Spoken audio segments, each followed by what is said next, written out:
Pernah gak sih kalian kepikiran kalau perkembangan teknologi digital itu ternyata bisa mengubah cara ekonomi bekerja? Di Indonesia, transformasi platform e-commerce yang awalnya cuma tempat jual beli, sekarang sudah berkembang jadi ekosistem digital.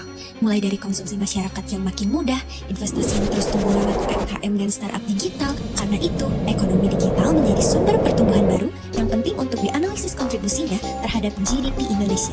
Ekonomi digital sendiri adalah aktivitas ekonomi berbasis teknologi digital dan internet yang mencakup proses produksi, distribusi, dan konsumsi melalui platform digital.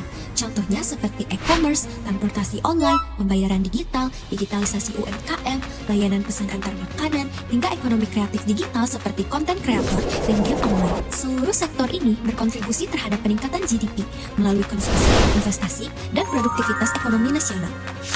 Lalu, apakah ekonomi digital punya hubungan dengan GDP? Jawabannya iya. Ekonomi digital memiliki hubungan positif dan berkontribusi langsung terhadap GDP Indonesia. Kontribusi tersebut terlihat dari meningkatnya konsumsi karena transaksi digital yang mudah dan cepat, meningkatnya investasi di sektor teknologi dan infrastruktur digital, serta meningkatnya produktivitas dan efisiensi ekonomi. Sebelum COVID-19, pada tahun 2019, PDB Indonesia mencapai sekitar 15,8 triliun rupiah dengan pertumbuhan 5,02%. Ekonomi kita kuat didorong oleh konsumsi rumah tangga dan investasi. Namun, COVID-19 datang pada 2020.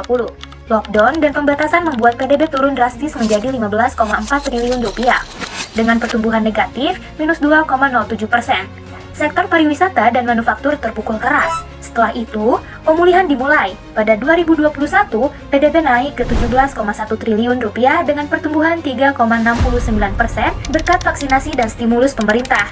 Tahun 2022, pertumbuhan mencapai 5,31% menunjukkan resiliensi ekonomi kita. Meski tantangan masih ada, Indonesia terus bangkit. Selain itu, ekonomi digital berkontribusi terhadap GDP melalui beberapa jalur utama.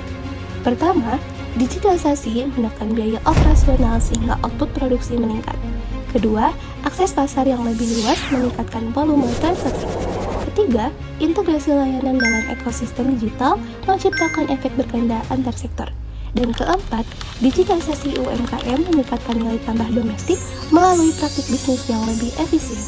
Dari seluruh penjelasan tersebut, dapat disimpulkan bahwa ekonomi digital memberikan kontribusi nyata terhadap peningkatan GDP Indonesia.